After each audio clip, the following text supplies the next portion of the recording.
Bonjour à tous et à toutes. Bonjour mes chers élèves. Je vous manque beaucoup. Aujourd'hui, on va réviser les documents et les situations dans le part 1. السلام عليكم ورحمة الله وبركاته أعزائي طلبة وطلاب الصف الثالث الثانوي. النهاردة إن شاء الله هنراجع مع بعض الجزء الأول من المراجعة الخاصة بليلة الامتحان للصف الثالث الثانوي. هنراجع الجزئية اللي بتخص القطع وكذلك الجزئية التي تخص المواقف. بس في البداية ما تنسوش تعملوا لايك وسبسكرايب للقناة وتفعل الجرس علشان خاطر يوصلك كل الجديد عن تعليم اللغة الفرنسية للصفوف الأول والثاني والثالث الثانوي. وكذلك ما تنسوش بالأخص أحبائنا طلاب الصف الثالث الثانوي تحميل الملف الخاص بالمراجعة من تحت الفيديو في الوصف. بسم الله توكلنا على الله، نبدأ مع بعض. ده شكل الملف يا شباب اللي ان شاء الله هتحملوه من الوصف اللي تحت الفيديو. تمام، ولو في اي سؤال اي حاجة عايزة تتوضح بتوصلوني او بتتواصلوا معايا من خلال رقمي 010-10-24-2004، ده رقم الواتساب، او من خلال الفون على الرقمين. بسم الله. في الاول هنستعرض مع بعض التقسيمة الخاصة بورقة امتحان الثانوية العامة. عندنا التقسيمة كالآتي: الجزئية الأولى بتنقسم إلى قطعتين. القطعة الأولى بيقول لي اقرأ القطعة ثم اختار الإجابة الصحيحة، عليها 6 درجات. للعلم بيجيب لي جملة زيادة، إذا حلتها صح مش هيديني 7 من 6، كده 6 من 6، وإذا أخطأت في واحدة عادي برضو هيديني 6 من 6. القطعة الثانية بيقول لي اقرأ القطعة ثم ضع صح أم خطأ، بيجيب لي 6 نقط بالظبط عليهم 6 درجات، ولازم بيجيب فيها حاجة فيها فكرة فمحتاجة التركيز. الجزئية الثانية في الامتحان هي المواقف، اختار الموقف الصحيح، عليه 9 درجات، بيجيب لي موقف زيادة برضو، إذا أخطأت في واحد آخد 9 من 9. الجزء الثالث في الامتحان بيكون جزء جرامير، برضو اختار، بيبقى عليه 10 درجات وبيجيب لي جملة زيادة. الجزئية الأخيرة في الامتحان بتنقسم إلى A و B. بيقول لي أجب على الإيميل، لازم أما بجاوب إجابات كاملة، عليه 4 درجات. وفي الأخير بيجيب لي موضوعين وأنا بختار واحد، بيبقى عليه 5 درجات، ويفضل إن أنا أكتب الموضوعين. نصائح غالية عند الإجابة على الامتحان. أولا بالنسبة لسؤال الوثيقة اللي هي قطعة: 1. يجب مراجعة الكلمات الهامة التي وردت في المنهج. 2. قراءة الوثيقة بصورة جيدة لأكثر من مرة حتى تعرف موضوعها ونوع الوثيقة، التواريخ التي وردت بالوثيقة. 2. المواقف، يجب عليك أن تقرأ المواقف جيدا لتحديد الإجابة النموذجية لها. 3. القواعد، يجب مراجعة أسئلة القواعد لتدريب نفسك على اختيار الإجابة النموذجية لكل سؤال. 4. الإيميل والموضوع. 1. في سؤال الإيميل يجب عليك أن تفهم الأسئلة جيدا وتضع إجابة كاملة. 2. في سؤال الموضوع يجب عليك أن تكتب جمل صحيحة من حيث الحروف والقواعد، وأن لا تقل عن 5 جمل. وإلينا طبعا بعض حروف الجر الهامة، وكذلك الكلمات الزمنية، وكذلك الأعداد. كل دي حاجات بنعمل لها ريفيزي طبعا واحنا بنذاكر. والأعداد الترتيبية مهمة برضو ان انا اكون عارفها، وأيام الأسبوع، شهور السنة، وكذلك فصول السنة. هنبدأ مع بعض. أول حاجة في الامتحان عليها 12 درجة القطاع. أنماط الأسئلة التي تأتي على الوثيقة: قطعتين، أحدهما اقرأ القطعة ثم اختار، والأخرى اقرأ القطعة ثم ضع صح أم خطأ. ماذا تفعل عند الإجابة على هذا السؤال؟ 1. قراءة الوثيقة جيدا من العنوان إلى آخر كلمة. 2. انتبه جيدا إلى اسم الجريدة وتاريخ المقال أسفل الوثيقة. 3. انتبه جيدا إلى الأرقام، التواريخ، الاختصارات، أسماء الأماكن والأشخاص، الكلمات المترجمة في آخر الوثيقة إن وجدت. 4. يجب تحديد كل ما يدل على الزمن في الوثيقة، يعني مضارع غير المستقبل غير الماضي. 5. يراعى بداية ونهاية كل جملة على حدة، زي ما نشوف طبعا واحنا بنحل.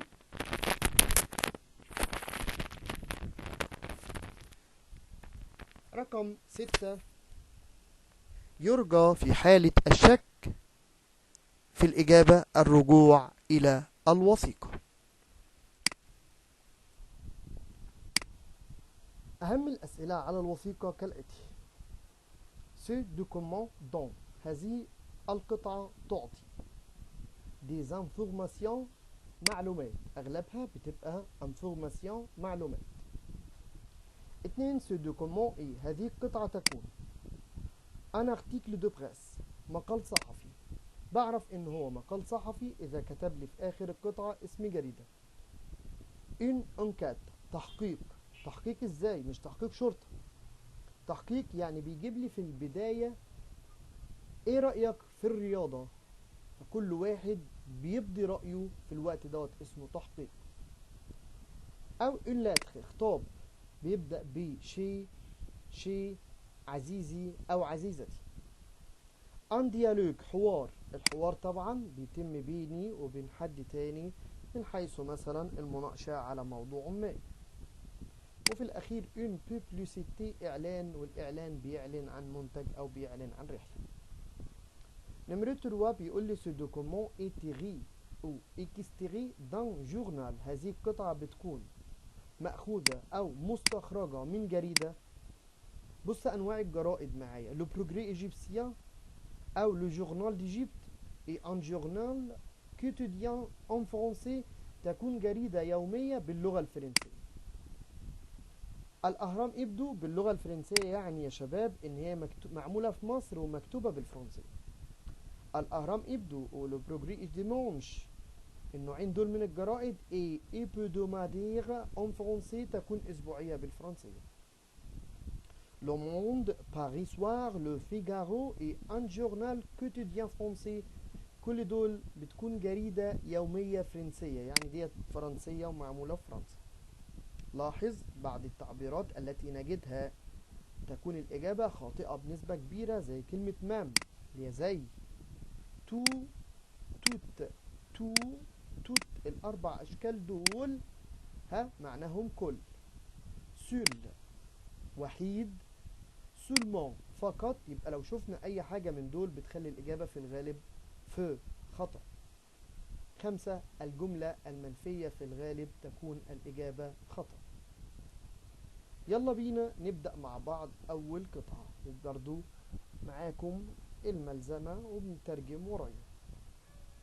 لي سي دوكومون بوي شوازي لا بون ريبونس، اقرأ الإجابة الصحيحة ثم اختر. Que pensez-vous de محمد صلاح؟ ما رأيك في محمد صلاح؟ Des jeunes donnent leur avis sur internet، شباب بيعطي رأيهم على الانترنت، كل واحد بيقول رأيه على الانترنت بالنسبة لمحمد صلاح. أول حد مارك بيقول c'est un très bon joueur، إنه لاعب جيد جدا. il a marqué les 2 buts du match contre le Congo، هو سجل هدفين المباراة ضد الكونغو. le dimanche 9 octobre 2017، يوم الأحد 9 أكتوبر 2017. أما جورج بيقول grâce à lui، بفضله l'Égypte va retourner dans le football international، بفضل مصر ستعود في كرة القدم العالمية.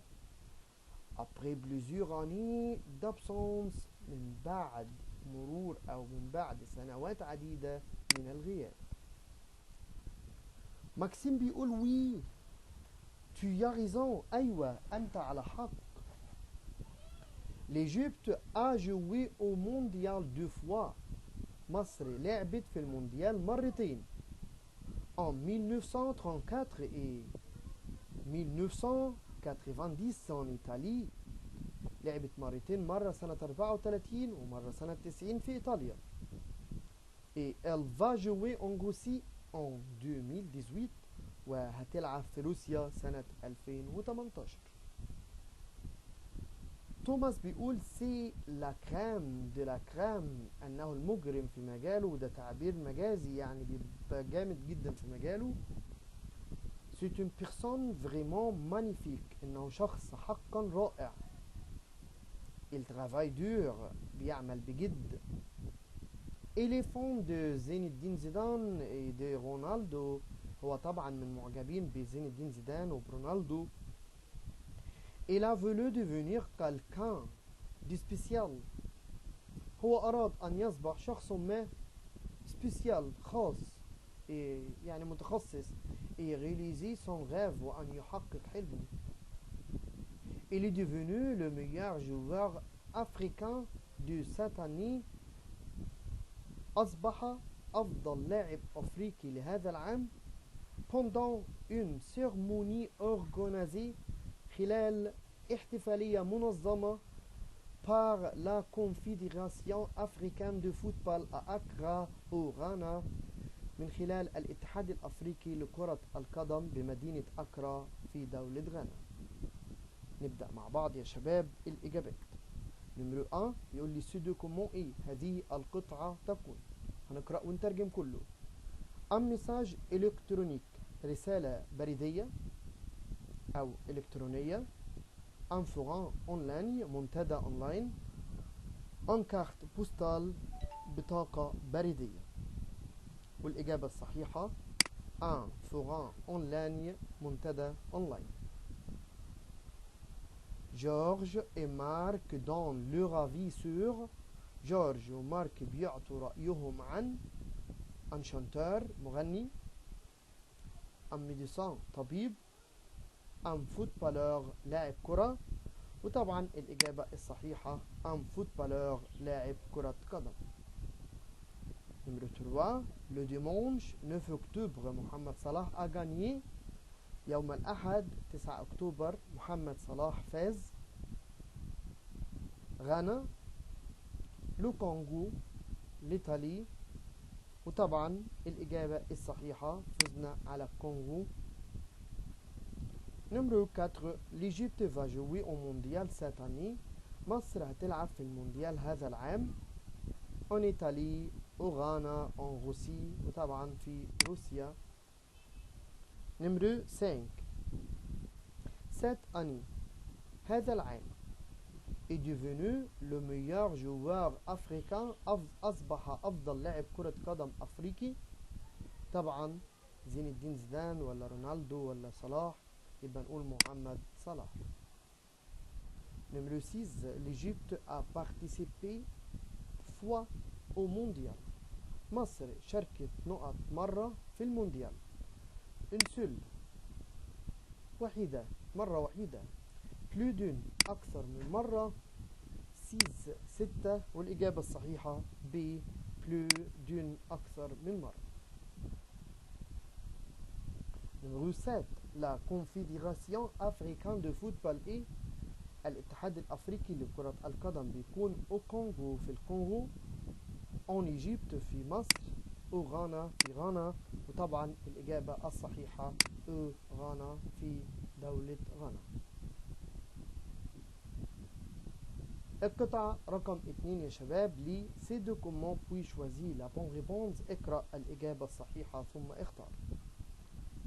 Salut Roberto. Hi Roberto. Merci pour ta belle photo. شكرا لصورتك الجميلة.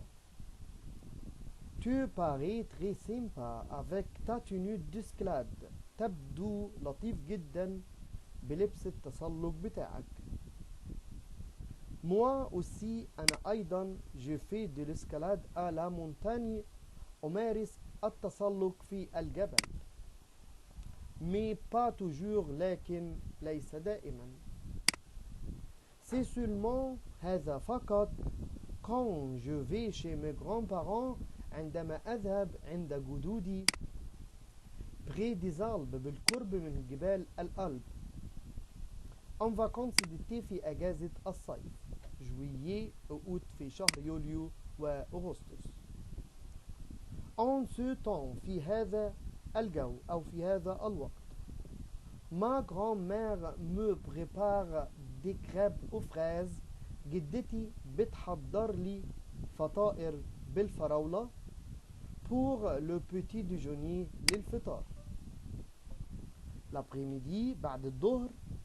Elle nous prépare des sandwichs de saucisses. هي بتحضر لنا سندوتشات سجق. de jambon شرائح من لحم الخنزير.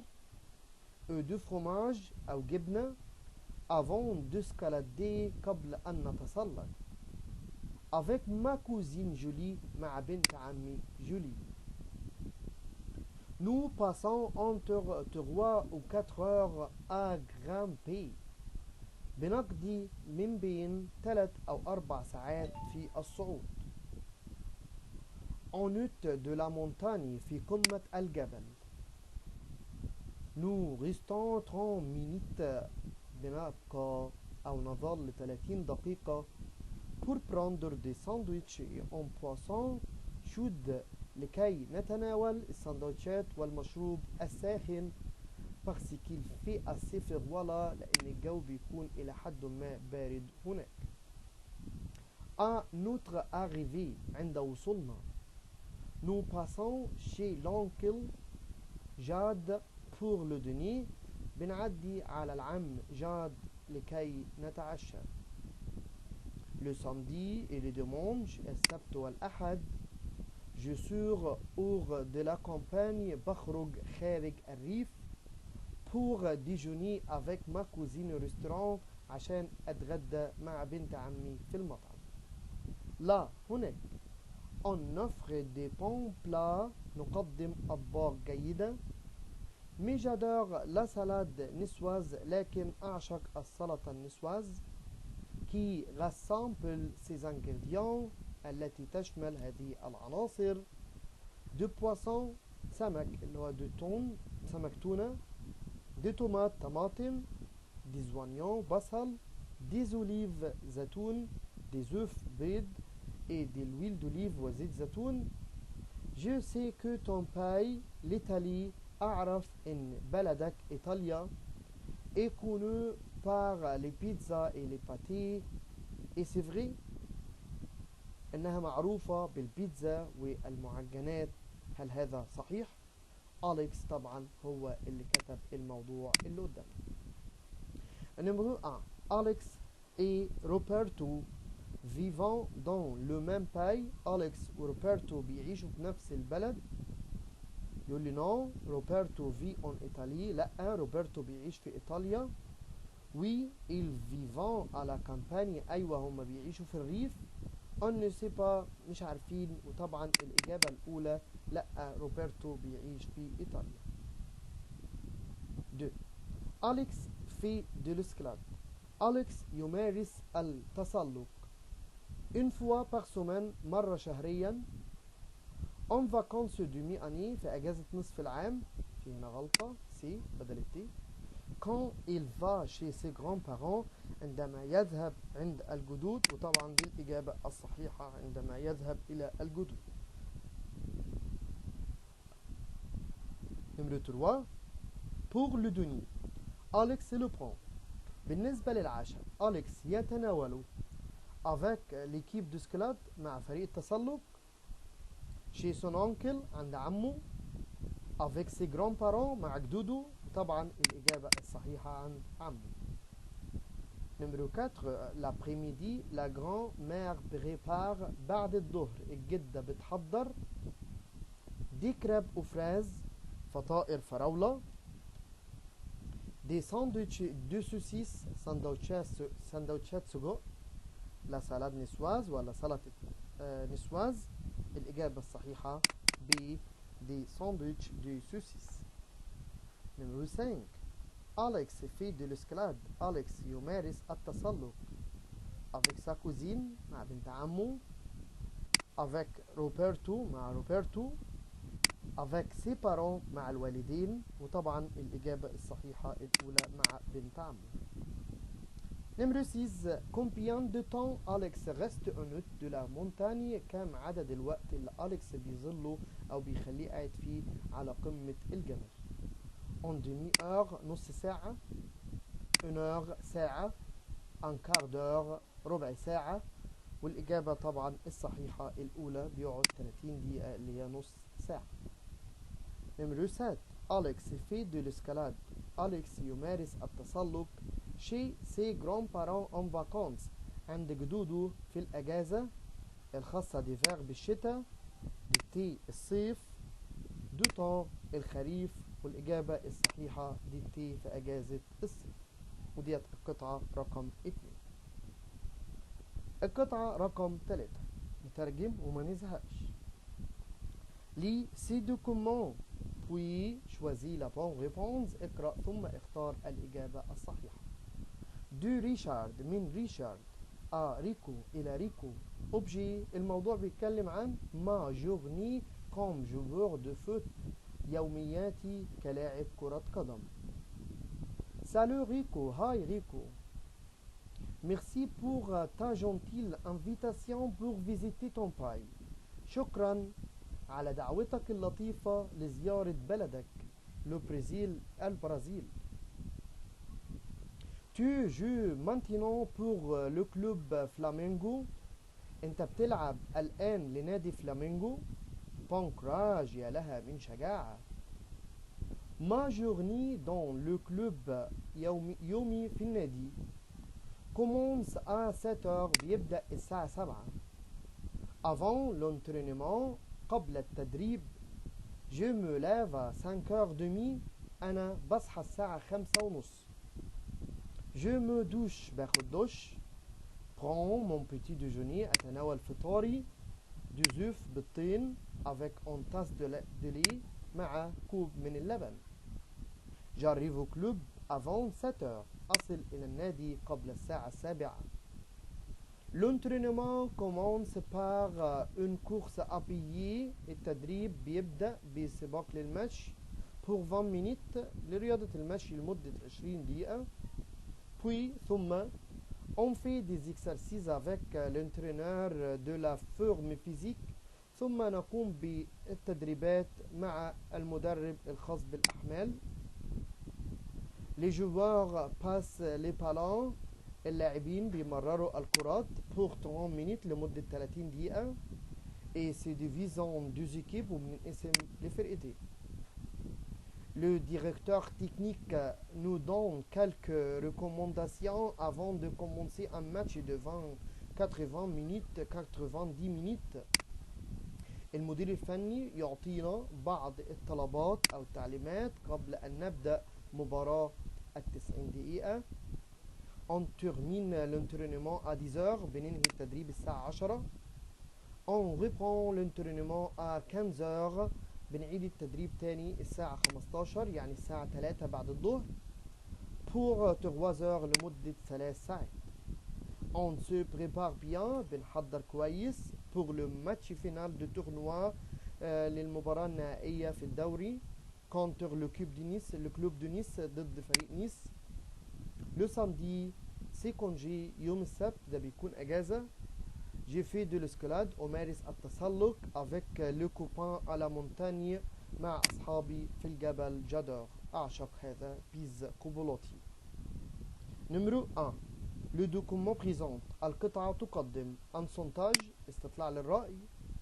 un courriel بريد إلكتروني selon le texte وفقا للنص. وطبعا الإجابة الصحيحة عبارة عن بريد إلكتروني.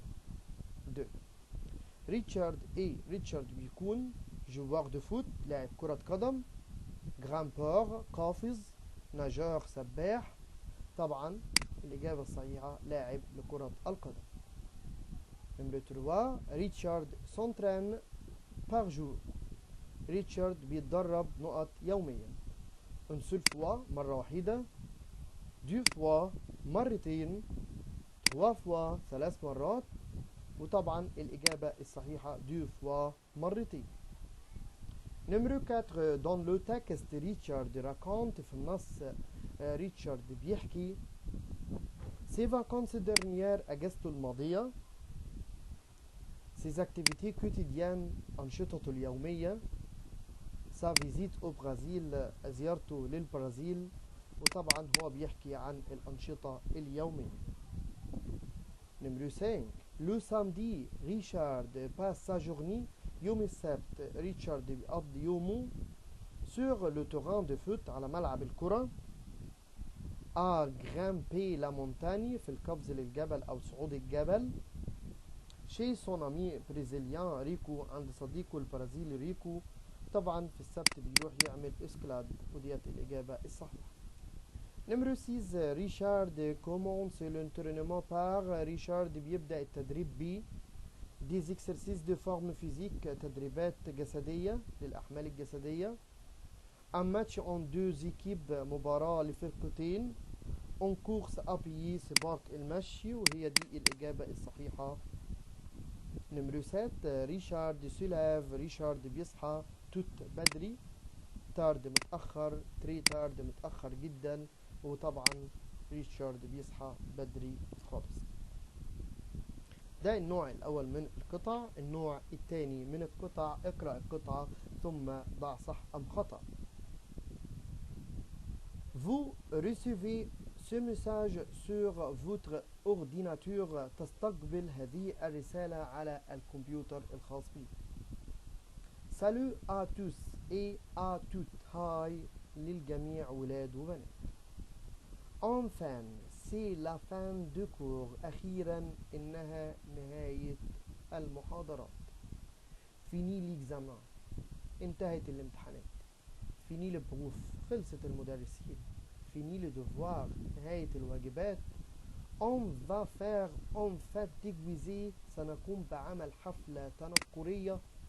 À cette occasion لهذه المناسبة. Bienvenue les vacances. أهلا وسهلا بالأجازة. طبعا كلنا مشتاقين لها.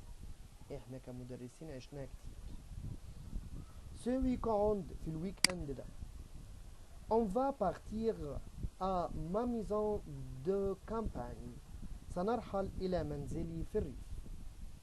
On va faire beaucoup de choses. سنقوم بعمل كثير من الأشياء. Jouer au tennis. نلعب تنس.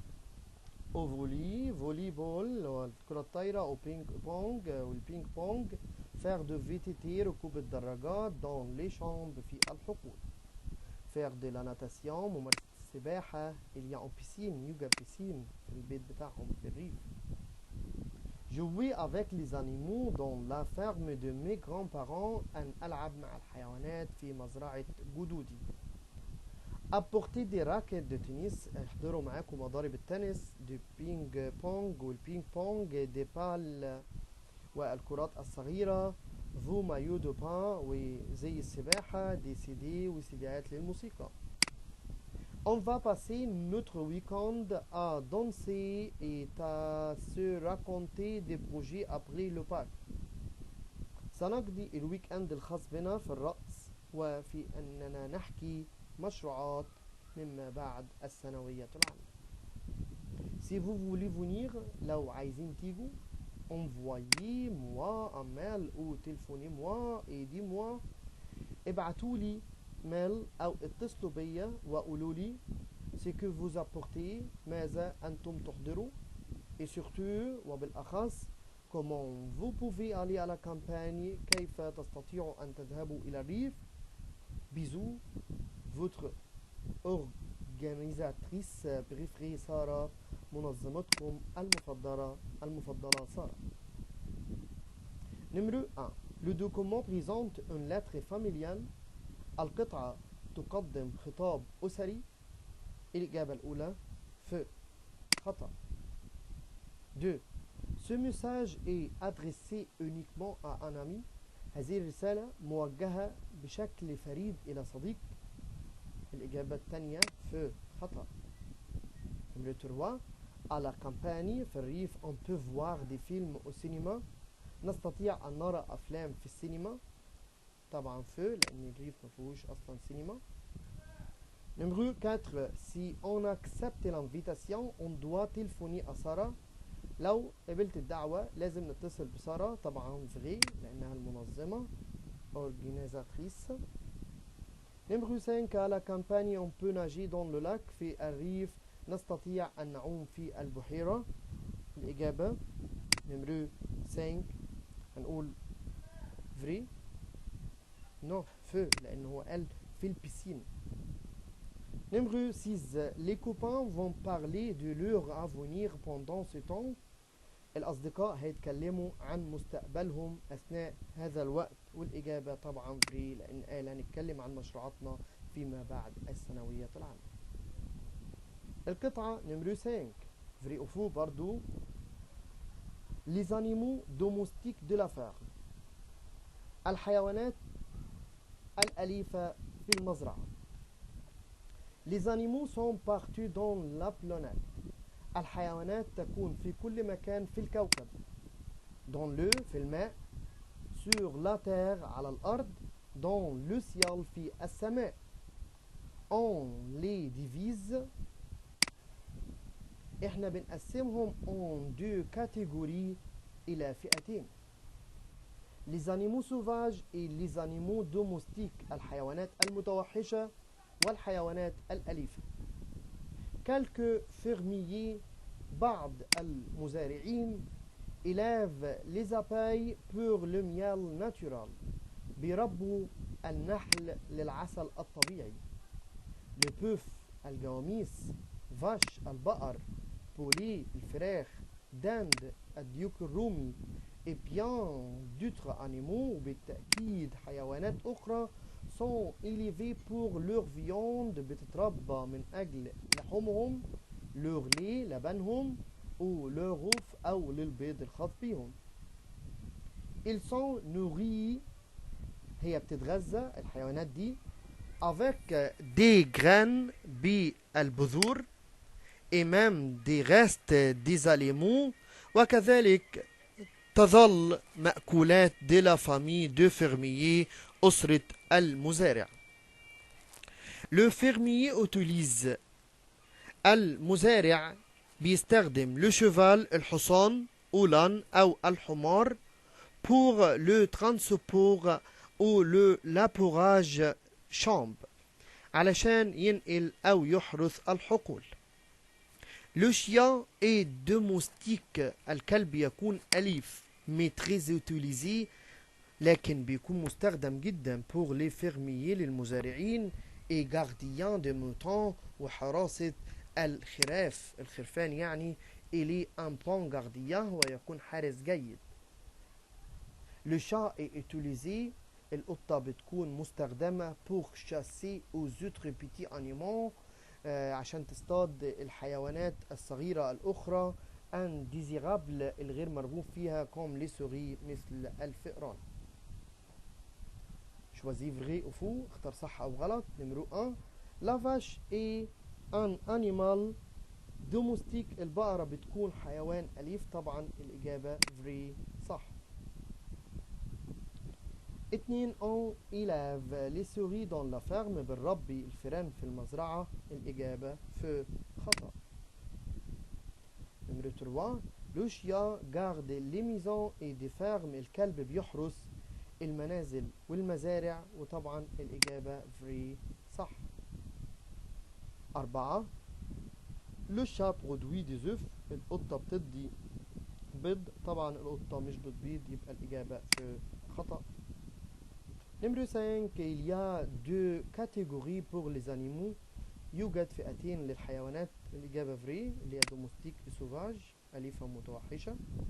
وفي الأخير لي بوف مونج دي جران الجواميس بتاكل بذور وطبعا الإجابة في خطأ الطيور هي اللي بتاكل بذور. آخر قطعة عندنا لي سيدو كومون بوي ميفري أوفو اقرأ القطعة ثم ضع صح أم خطأ. شرم الشيخ est l'une des plus belles villes touristiques تكون أحد المدن الأكثر جمالا سياحية طبعا. située au nord-est de l'Égypte تقع في الشمال الشرقي لمصر. elle est construite entre هي أنشئت بين les montagnes du Sinaï et la mer Rouge بين جبال سيناء والبحر الأحمر. des milliards de touristes et d'Égyptiens آلاف السياح والمصريين viennent يأتوا pour profiter de sa nature عشان يستفيدوا بطبيعتها et de son climat agréable وبطقسها العظيم أو الرائع. la ville offre beaucoup de moyens de transport en commun. المدينة تقدم كثير من وسائل النقل العام. le plus et le moyen le moins cher. الأتوبيس تكون الوسيلة الأرخص. Les taxis peuvent transporter jusqu'à 7 passagers. التاكسيات يعني العربيات الخاصة بتقدر تنقل حتى 7 ركاب. Les visiteurs peuvent se rendre dans les nombreux sites touristiques. الزوار يستطيعوا أن يتوجهوا إلى العديد من المواقع السياحية أو les différents quartiers de la ville أو للأحياء المختلفة للمدينة. Ils peuvent aussi pratiquer de nombreuses activités. يستطيعوا أيضا أن يمارسوا هنالك أي في شرم الشيخ العديد من الأنشطة. faire de courses التسوق، aller sur la plage الذهاب إلى الشاطئ، أو faire de parachute أو ممارسة الباراشوت. Numéro 1. Ce document donne des informations sur une ville égyptienne. هذه القطعة تعطي معلومات عن مدينة مصرية. الإجابة vrai صح. 2. Il fait peu temps à شرم الشيخ. الجو بيكون جميل جدا في شرم الشيخ. طبعا الإجابة vrai صح. Numéro 3. Pour se déplacer à شرم الشيخ il existe de nombreuses solutions. لكي نتنقل في شرم الشيخ بيتواجد حلول عديدة. طبعا vrai صح. Numéro 4. Le bus est un moyen de transport très cher à شرم الشيخ. الأتوبيس بيكون وسيلة نقل غالية جدا في شرم الشيخ. طبعا الإجابة في خطأ. Numéro 5. Il n'y a qu'un seul site touristique à شرم الشيخ. لا يوجد إلا موقع وحيد في شرم الشيخ. وطبعا الإجابة في خطأ. موقع سياحي يعني وحيد. طبعا غلط.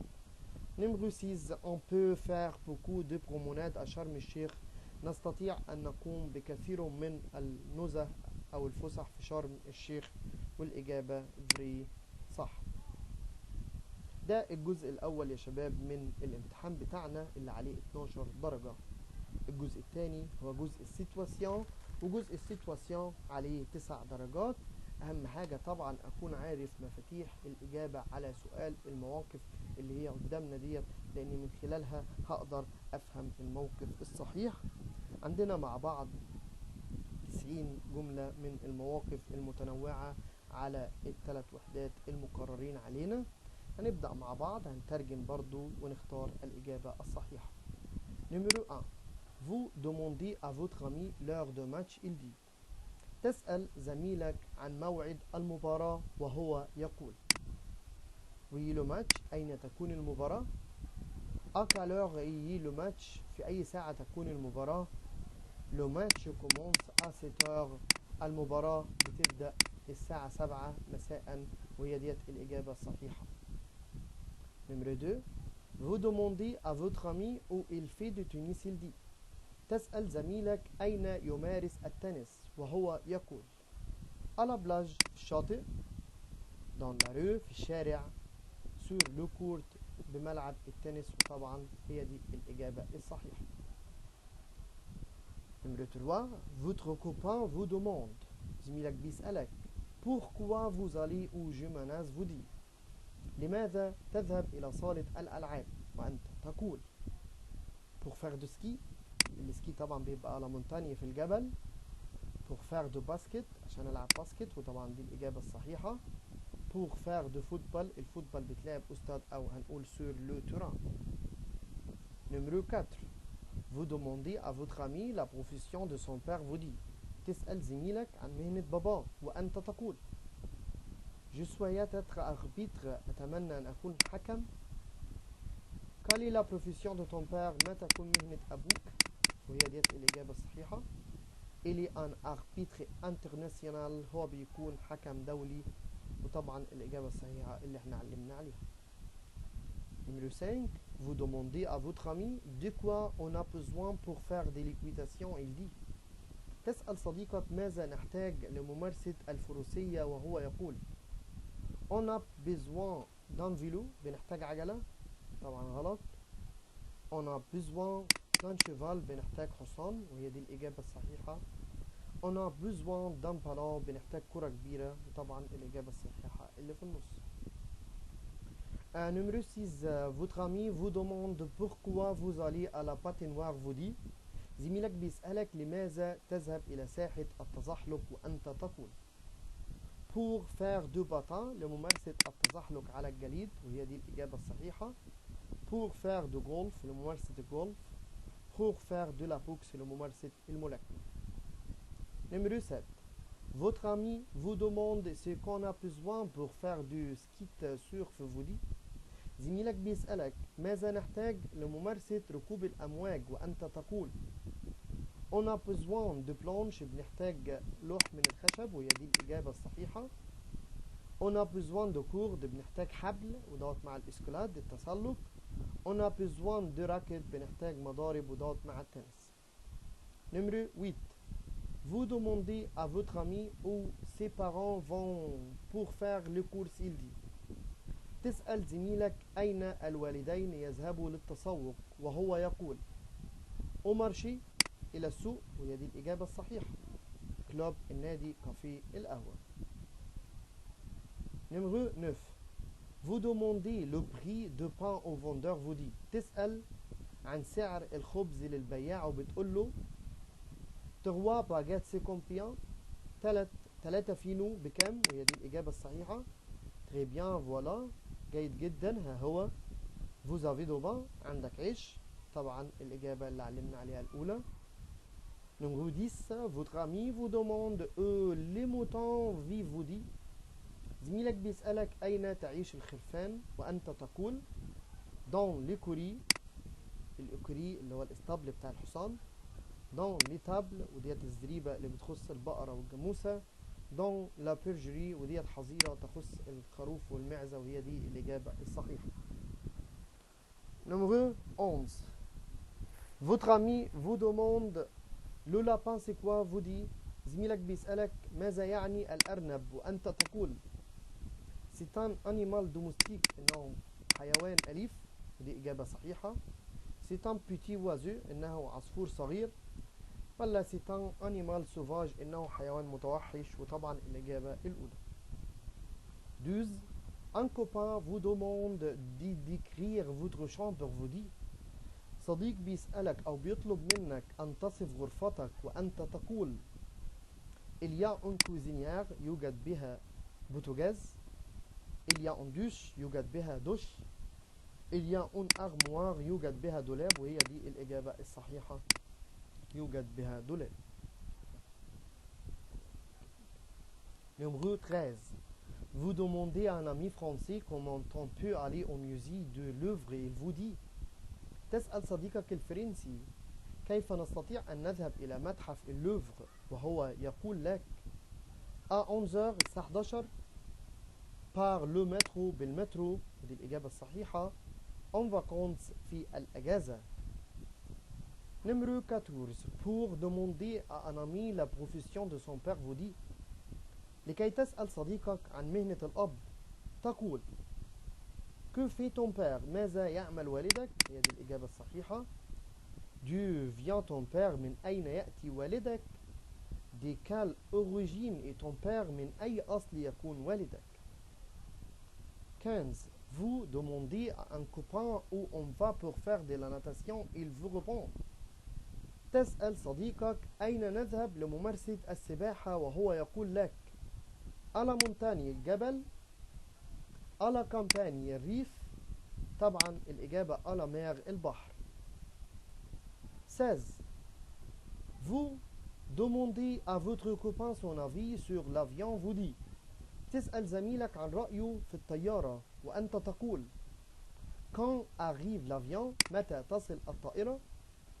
qu'en pensez-vous إيه رأيك فيها هي دي الإجابة الصحيحة. que prenez-vous ماذا تتناول. 17. Vous n'acceptez pas de proposition de votre copain vous dit. أنت لم تقبل اقتراح صديقك تقول bien sûr c'est une bonne idée بالتأكيد إنها فكرة جيدة. d'accord je vais venir موافق أنا هاجي. je regrette je suis fatigué آسف أنا مرهق وهي دي طبعا الإجابة الصحيحة. 18. vous vous excusez vous ne pouvez pas accepter l'invitation de votre ami vous dit تعتذر أنت لا تستطيع أن تقبل دعوة صديقك وتقول avec plaisir بكل سرور désolé آسف وهي دي الإجابة الصحيحة je vais venir أنا سوف آتي 19 vous demandez à l'entraîneur de combien de joueurs l'équipe de basket se compose il vous répond بتسأل المدرب كم عدد لاعبي فريق الباسكت وهو يقول لك l'équipe s'entraîne pour être en forme الفريق بيتمرن عشان يبقى بصحة جيدة أو في كامل اللياقة notre entraîneur est sympa مدربنا بيكون لطيف il y a 5 joueurs dans une équipe يوجد 5 لاعبين في الفريق 20 vous demandez à votre père la permission de sortir le soir vous lui dites تطلب من باباك الإذن بأنك تخرج في المساء وبتقول له je voudrais regarder un film à la télévision أريد أن أشاهد فيلم في التلفزيون je voudrais dîner avec mes amis au restaurant أريد أن أتناول العشاء في المطعم مع أصحابي وديت إجابة صحيحة je voudrais un baguette s'il vous plaît papa أنا عايز فينو من فضلك يا أبي وطبعا الإجابة الصحيحة في النص 21 un ami s'informe sur la monnaie de l'Égypte vous lui dit صديق بيستعلم عن عملة مصر وانت بتقول له j'ai 100 euros أنا معايا 100 euro c'est l'euro أو le dollar إنه اليورو أو الدولار c'est la livre égyptienne إنه الجنيه المصري pour s'informer sur la profession de votre père لكي تستعلم عن مهنة والدك تقول quel est le métier de papa ما تكون مهنة الأب ودي إجابة صحيحة quel est l'âge de papa ما عمر الأب d'où vient papa من أين يأتي الأب 23 vous exprimez votre souhait d'être médecin vous dit تعبر عن أمنيتك بأن تكون طبيب وتقول je suis médecin أنا طبيب je veux être médecin أريد أن أكون طبيب وهي إجابة صحيحة je déteste être médecin أكره أن أكون طبيب 24 vous vous informez sur les goûts de votre ami il vous dit تستعلم عن ميول زميلك وهو يقول لك je suis lycéen أنا طالب في الثانوي j'ai 17 ans عندي 17 سنة j'aime dessiner بحب أرسم وهي دي الإجابة الصحيحة لأنها عن الميول 25 vous invitez votre ami à visiter votre ville vous dit تدعو صديقك لزيارة مدينتك وتقول ويي تا فيل أين تكون مدينتك viens visiter ma ville تعال زور مدينتي وهي دي إجابة صحيحة j'aime beaucoup ma ville بحب مدينتي جدا والإجابة الصحيحة اللي في النص 26 vous précisez à votre copain بتحدد لصديقك votre plat préféré au déjeuner طبقك المفضل في الغداء vous dit وأنت تقول je prends mon déjeuner au restaurant أتناول غدائي في المطعم je préfère manger avec mes amis أفضل أن أكل مع الأصدقاء j'aime manger du riz avec du poulet بحب أكل رز مع فراخ ودي الإجابة الصحيحة 27 pour vous informer sur l'adresse de votre ami vous lui dit لكي تستعلم عن عنوان صديقك تقول له tu es de quelle origine أنت من أي أصل oui est-ce que tu habites أين تسكن وهي دي الإجابة الصحيحة comment trouves-tu cette maison إيه رأيك في بيتك في هذا المنزل 28 pour parler de vos projets pour le week-end vous dit لكي تتحدث عن مشروعاتك في الويك اند تقول le week-end c'est le vendredi et le samedi الويك اند ده الجمعة والسبت وطبعا إجابة خطأ je vais aller au parc d'attraction أنا هروح الملاهي ودي إجابة صحيحة l'école est fermée pendant le week-end المدرسة مغلقة أثناء الويك اند والإجابة اللي في النص 29 veut demander au vendeur combien coûtent les fraises il vous répond تسأل البياع عن تكلفة الفراولة وهو بيقول لك je voudrais un kilo de fraises أنا عايز كيلو فراولة سافا دي ليفغ ب 10 جنيه، وهي دي الإجابة طبعا الصحيحة. لو كيلو سي كومبيان، كيلو بكام؟ 30. Votre ami vous demande ce que l'arbitre fait vous dit. زميلك بيسألك ماذا يفعل الحكم وأنت تقول il entraîne le joueur، بيدرب اللعيبة. il marque le but، بيسجل الأهداف. il contrôle un match، بيحكم في المباراة، وهي ديت الإجابة الصحيحة. 31. Vous demandez à votre ami de vous téléphoner ce soir vous dit. تطلب من صديقك أن يتصل بك هذا المساء وتقول تلفوني موا سي سوار، اتصل بي هذا المساء، هي إجابة صحيحة. Je vais te téléphoner ce soir، أنا سأتصل بك هذا المساء. Je viens de téléphoner ce soir، أنا لسه مكلمك هذا المساء، وطبعا الإجابة الأولى تلفوني موا ce soir. 32. Vous acceptez l'invitation de votre ami vous dit. تقبل دعوة صديقك وتقول Je veux voir، هشوف. Désolé je suis occupé، آسف أنا مشغول. Je veux venir، أنا سأأتي، وهي إجابة صحيحة. 33. Vous donnez votre opinion sur la chambre de votre ami vous dit. تعطي رأيك عن غرفة صديقك وتقول J'adore ma chambre، أعشق غرفتي. C'est sympa، إنها لطيفة، إجابة صحيحة. Comment tu trouves cette chambre، إيه رأيك في هذه الغرفة، والإجابة طبعا اللي في النص صحيحة. 34. Pour demander à un ami où il habite vous dit. لكي تسأل صديقك أين هو يسكن وأنت تقول Quelle est ton adresse، ما يكون عنوانك، إجابة صحيحة. J'habite rue Ramsès، أسكن في شارع رمسيس. Où habite ton ami، أين يسكن صديقك، الإجابة الصحيحة الأولى. 35. Vous demandez à votre professeur la permission de sortir vous dit. تطلب من مدرسك الإذن بالخروج وتقول Mon frère peut sortir، أخويا يقدر يخرج. Je peux sortir، أقدر أخرج، والإجابة صحيحة. Sortez-vous، sortez vite، اخرجوا بسرعة، والإجابة الصحيحة اللي في النص.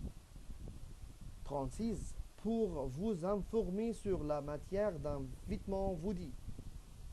لكي تستعلم عن المادة الخام لأحد الملابس تقول Un jean c'est quoi، الجنس ماذا يعني. En quoi y est ce genre، من ماذا يكون هذا البنطلون الجنس، وهي دي إجابة صحيحة.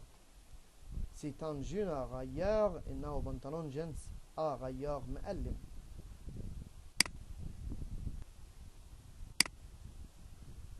37. Pour indiquer un itinéraire à un piéton vous dit. لكي توضح خط السير لأحد المرة تقول Vous allez me mener، هتوصلني. Vous allez bien، أنت كويس. Allez tout droit، امشي على طول، وهي دي الإجابة الصحيحة. 38. Vous voulez décrire votre copine de classe vous dit. تريد أن تصف صديقتك بالفصل وأنت تقول Je suis deux، أنا لطيف. Il est sociable، هو اجتماعي. Il est gentil، هي لطيفة، والإجابة الصحيحة هي دي. 39. Pour prendre congé on dit، لكي نستأذن نقول Bonjour، صباح الخير. Ciao، باي باي، وهي دي الإجابة الصحيحة. Bonne nuit، تصبح على خير. 40. Pour demander à un ami son opinion de votre tenue vous dit. لكي تسأل زميلك عن رأيه في ملبسك تقول Qu'en penses-tu، إيه رأيك في ده، وهي دي إجابة صحيحة. Qu'en ranges-tu، ماذا ترتب. Tu vas faire le boutique، أنت هتتسوق. 41. Votre ami vous demande quelle est la décoration de votre chambre vous dit.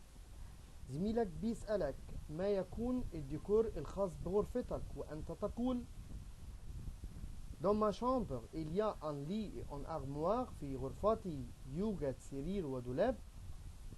Dans ma chambre, il y a un rideau et un tableau. في غرفتي توجد ستارة ولوحة، وهي دي الإجابة الصحيحة.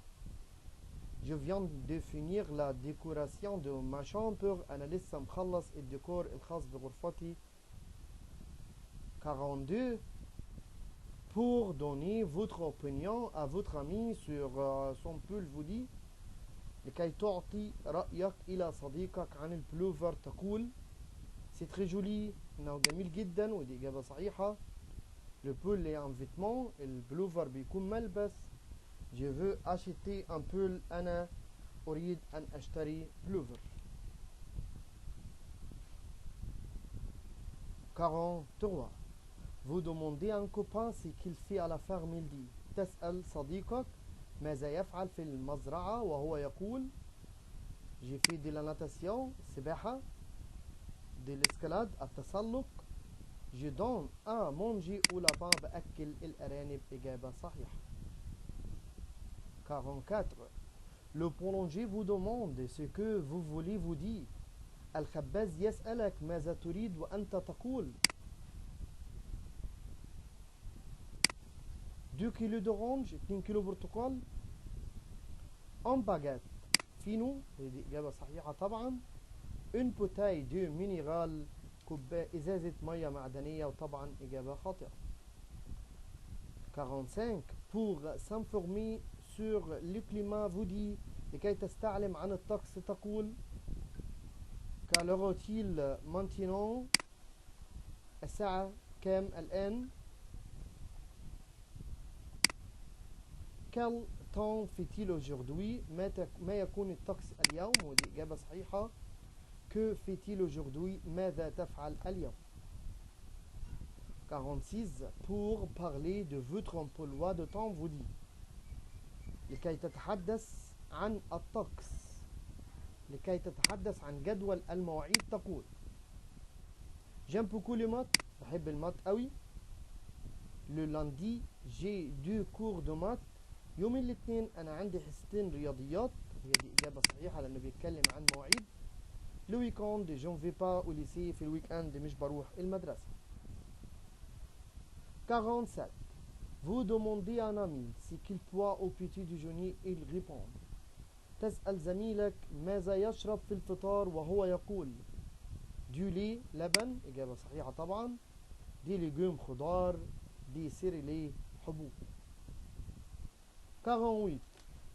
Vous donnez votre avis sur le pantalon de votre copain vous dit، تعطي رأيك عن بنطلون صديقك وتقول je pense que c'est joli، أظن أن هذا جميل، دي إجابة صحيحة. ce pantalon coûte 100 livres égyptiennes، إجابة خاطئة، بيقول تكلفته 100 جنيه. tu y déguisé en pantalon، أنت متنكر في بنطلون. 49. Vous demandez à votre copain où il passe ses vacances vous dit، تسأل زميلك أين يقضي الأجازة وتقول avec qui passez-vous vos vacances، مع من تقضي الأجازة. quel est votre lieu préféré، ما يكون مكانك المفضل، وهي إجابة صحيحة. quand partez-vous en vacances، متى ترحل في الأجازة. 50. vous n'aimez pas le cinéma vous dit، أنت لا تحب السينما وتقول le cinéma c'est super، خطأ. j'adore le cinéma، أعشق السينما، طبعا خطأ برضو. je déteste le cinéma، أكره السينما، لأنه بيقول مش بحب يبقى بتساويها déteste. 51. vous vous informez sur la date de naissance de votre ami vous lui dit، تستعلم عن تاريخ ميلاد صديقك وتقول quand tu es né، امتى اتولدت، ودي إجابة صحيحة. quel jour sommes-nous، في أي يوم نكون. quelle est la date aujourd'hui، ما يكون تاريخ اليوم. 52. votre ami vous demande où vous rangez vos vêtements vous répond، زميلك بيسألك أين ترتب ملابسك وأنت تقول dans la cuisine، في المطبخ. dans le salon، في الصالون. dans l'armoire، طبعا في الدولاب. 53. pour acheter des produits laitiers vous dit au vendeur، لكي تشتري منتجات الألبان تقول للبائع je voudrais du yaourt، أريد زبادي، دي إجابة صحيحة. دي تومات طماطم، سيريلي حبوب، والإجابة الأولى. 54. Vous conseillez votre ami pour être en forme vous dit بتنصح صديقك عشان يكون في كامل اللياقة وتقول manger beaucoup de gâteaux كل جاتو كتير. خطأ. Buvez du lait le matin اشرب لبن الصبح ودي إجابة صحيحة. Buvez de soda اشرب صودا وطبعا دي حاجة مضرة. 55. Vous demandez à votre copine quelles sont ses activités à la campagne il dit بتسأل صديقتك ما تكون الأنشطة في الريف وهي تقول J'ai fait de VTT أمارس ركوب الدراجات وهي إجابة صحيحة. J'ai fait de ski السكي بيبقى في الجبل. Je visite les pyramides بزور الأهرامات وطبعا خطأ. 56. Votre frère vous demande où il peut acheter de la viande vous lui dit أخوك بيسألك أين هو يستطيع أن يشتري لحمة وأنت تقول له بولونجري مخبز، بوشوري محل جزارة ودي إجابة صحيحة. إيبيسيري محل بقالة وإجابة خاطئة. Le joueur demande à l'entraîneur اللاعب بيسأل المدرب comment il peut gagner le match كيف يستطيع أن يفوز بالمباراة. l'entraîneur lui répond المدرب بيرد عليه وبيقول له il faut laisser le ballon à l'autre joueur à l'autre équipe يجب عليك أن تترك الكرة للفريق الآخر وطبعا غلط. il faut appliquer la stratégie يجب عليك أن تطبق الخطة ودي إجابة صحيحة. التالتة il faut ennuyer les joueurs لازم تضايق اللاعبين ودي إجابة خاطئة. 58. pour parler de votre caractère vous dit عشان تتكلم عن شخصيتك تقول je suis sympa أنا لطيف إجابة صحيحة. طبعا مش هقول أنا عندي 17 سنة je suis lycéen أنا طالب في مرحلة الثانوي. 59. un homme demande votre opinion sur sa veste vous dit رجل بيسأل عن رأيك عن الجاكيت بتاعه وانت بتقول له c'est trop froid هذا بارد جدا. c'est trop court هذا قصير جدا ودي إجابة صحيحة.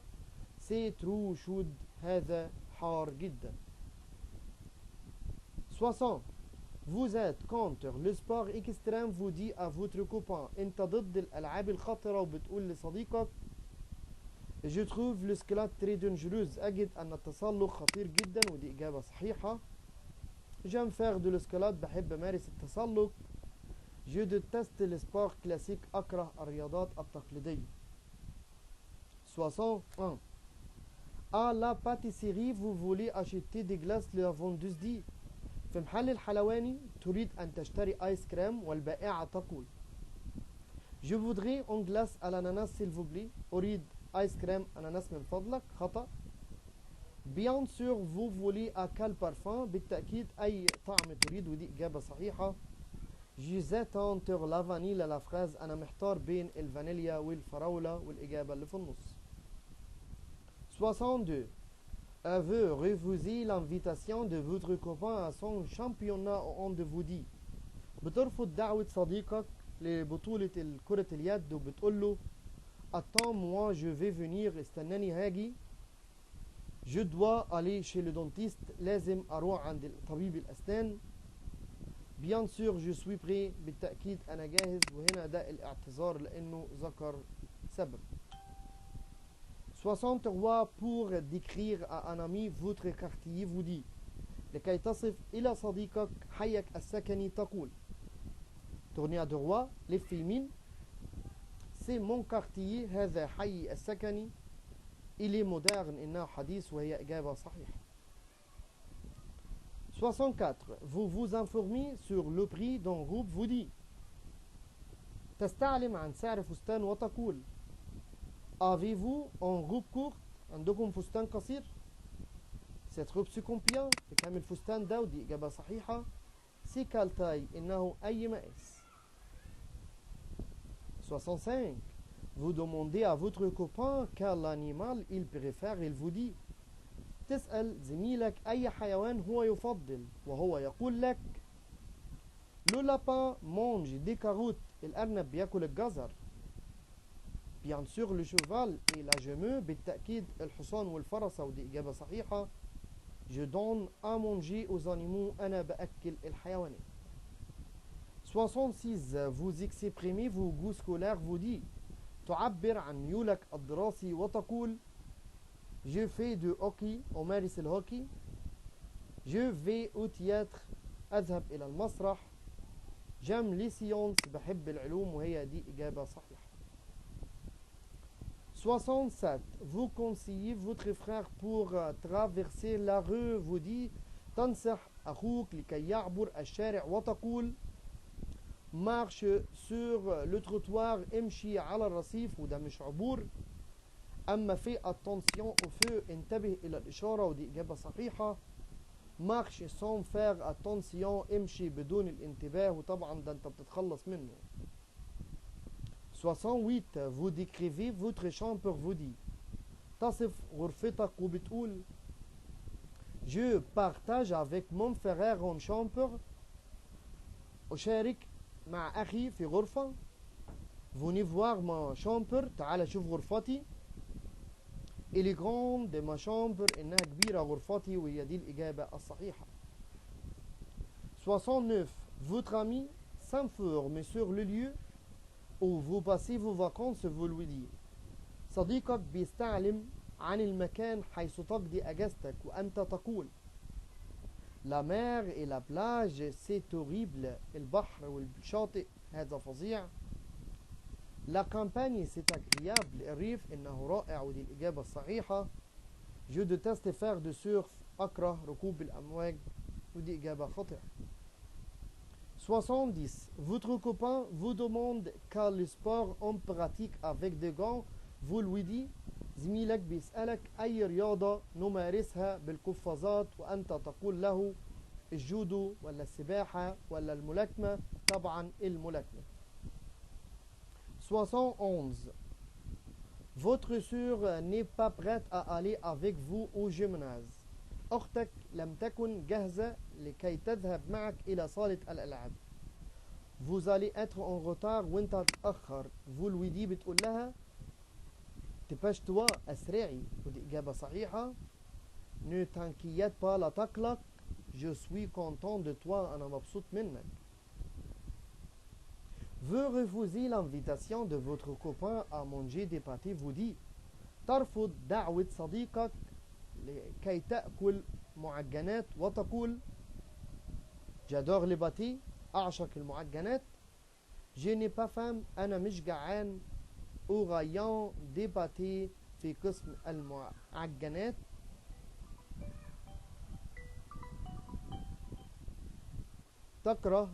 ترفض دعوة صديقك. ترفض فطبعا هتقول له أنا مش جعان. 73. Votre ami vous demande votre avis sur le tennis. Vous dit زميلك بيسألك عن رأيك عن التنس وانت بتقول له Je trouve que le tennis est un sport extrême. أجد أن التنس رياضة خطرة. À ton avis il est violent. في رأيك هو عنيف. Pour moi c'est un sport classique. بالنسبة لي إنها رياضة كلاسيكية أو تقليدية وهي إجابة صحيحة طبعا.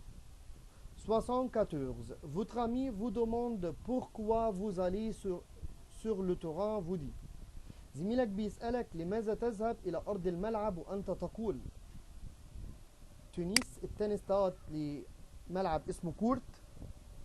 ناتاسيون السباحة طبعا في البسين أو مار البحر. طبعا الجولف الملعب بتاعه اسمه سور لو تيران وهي الإجابة الصحيحة.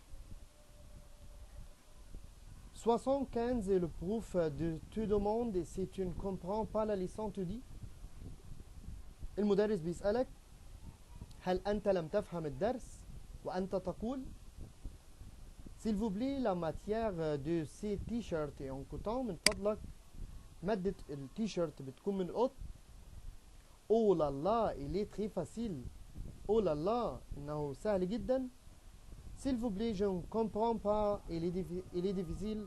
يقول من فضلك أنا لم أفهم هو صعب. 76 tu dis le nom des articles sportifs tu dis تذكر اسم الأدوات الرياضية وتقول الكلي لو براسيلي المفاتيح والأسورة طبعا غلط. لو شورت et le t-shirt et le basket ودي إجابة صحيحة الشورت والتيشيرت والباسكت. 77 votre ami vous demande ce qu'il fait pour jouer au badminton vous dit زميلك بيسألك ما يلزم لكي نلعب تنس الريشة وأنت تقول on parle كرة صغيرة un volant كرة الريشة وهي الإجابة الصحيحة des poules كرات من الحديد وإجابة خاطئة. 78 vous demandez à votre mère ce que vous allez manger أو vous répondre تسأل مامتك ماذا تريد أن تأكل وهي تقول لك je cuisine un poulet أنا بطبخ فراخ ودي إجابة صحيحة. أما je fais la vaisselle بغسل المواعين غلط j'aime faire la cuisine بحب أطبخ وطبعا خطأ.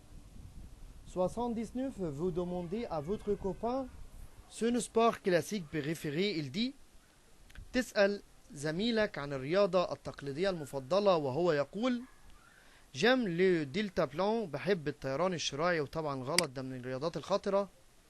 j'adore le tennis بعشق التنس je fais de rafting بحب الرافتنج اللي هي رياضة القوارب طبعا غلط.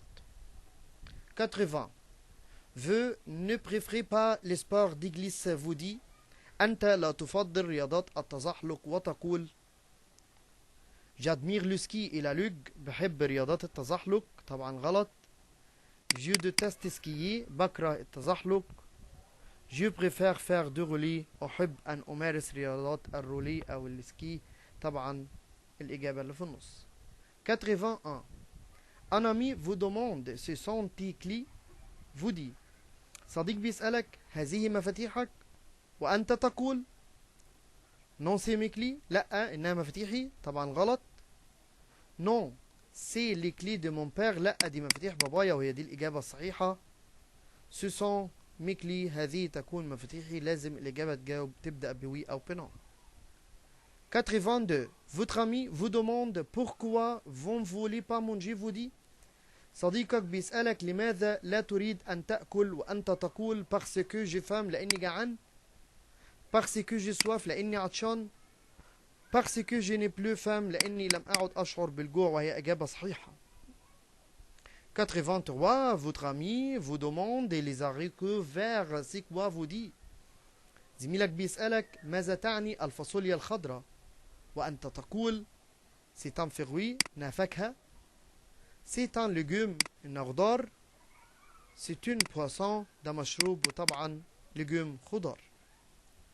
84 vous demandez à un copain italien la spécialité qu'on mange en Italie il dit تسأل صديقك الإيطالي عن الشيء المخصوص اللي بياكلوه في إيطاليا أو أشهر حاجة وهو يقول لفرماج الجبن لباتي المكرونات طبعا أو المعجنات ودي إجابة صحيحة كرواسون.